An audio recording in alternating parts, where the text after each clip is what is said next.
गणित शिक्षण शास्त्र का क्लास में फिर से आपका स्वागत है। आप सीटेट एग्जाम की तैयारी कर रहे हैं, यह वीडियो आपके लिए बहुत ही फायदेमंद है। गणित शिक्षण मूल्यांकन में ब्लूप्रिंट माना जाता है, तो आपको पता होना चाहिए कि गणित शिक्षण मूल्यांकन में ब्लूप्रिंट माना जाता है प्रश्न पत्र निर्माण।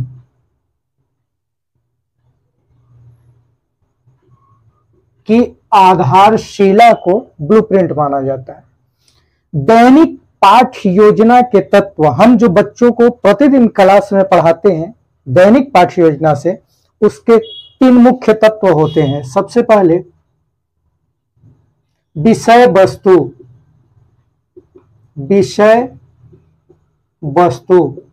विषय वस्तु के बाद शिक्षण विधि,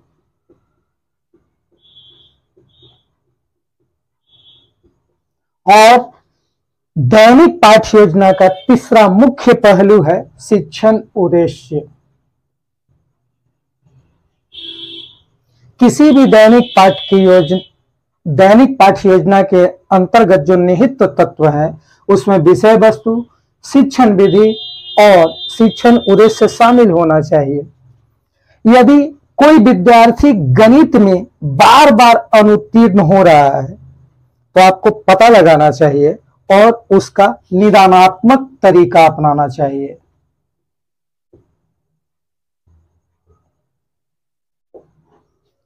उसकी कमजोरी पता चलेगा और फिर उसके अनुसार उसको बताना होगा। छात्र गणितीय गणना में गति प्रदान कब करते हैं? तो कोई छात्र गणितीय गणना में गति तभी प्राप्त कर सकता है जब वह अभ्यास करता हो। आप कह सकते हैं छात्र गणितीय गणना में गति प्रदान करते हैं अभ्यास द्वारा।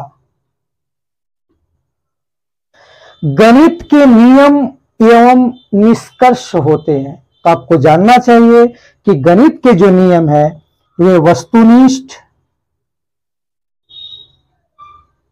और सार्वभौमिक होते हैं,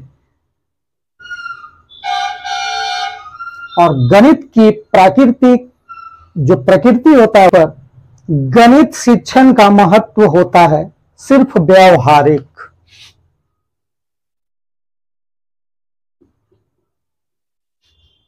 वहीं ज्यामितीय समस्या का हल बताने के लिए हम बच्चों का विश्लेषण विधि का प्रयोग करते हैं,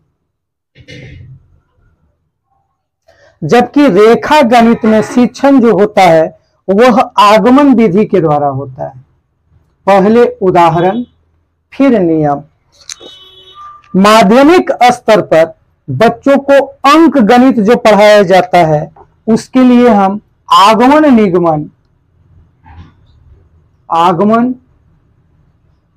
निगमन विधि का प्रयोग करते हैं। उदाहरण से नियम या नियम से उदाहरण, दोनों का प्रयोग।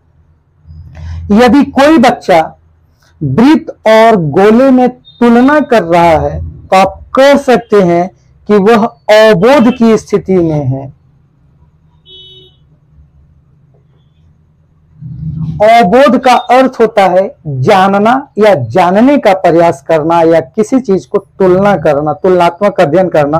Want to know, want to learn. गणित पाठ्य पुस्तक की प्रकृति, यानी गणित की कोई भी पाठ्य पुस्तक है वह लिखी जाती है तो किस विधि से प्रेरित होकर के? तो संश्लेषण विधि के ऊपर। गणित पाठ्य पुस्तक की प्रकृति संश्लेषण में सीखने को उद्देश्य जो है उसके लिए ब्लूम टैक्सोनॉमी का भी नाम आता है। यह 3 बातों पर डिपेंड करता है, वह है समझ, ज्ञान और प्रयोग। यानी आप कह सकते हैं कि ब्लूम टैक्सोनॉमी के अंतर्गत 3 लर्निंग डोमेन्स के बारे में जिक्र किया गया है: cognitive, affective and psychomotor. Cognitive, affective and psychomotor.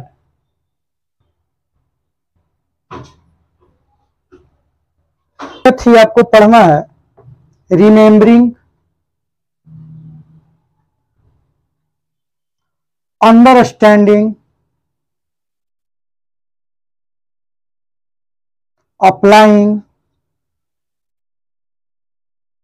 Analysing, evaluating और क्रिएटिंग। उम्मीद है कि आप समझ गए होंगे कि गणित शिक्षण शास्त्र का अध्ययन करना बड़ा ही आसान है।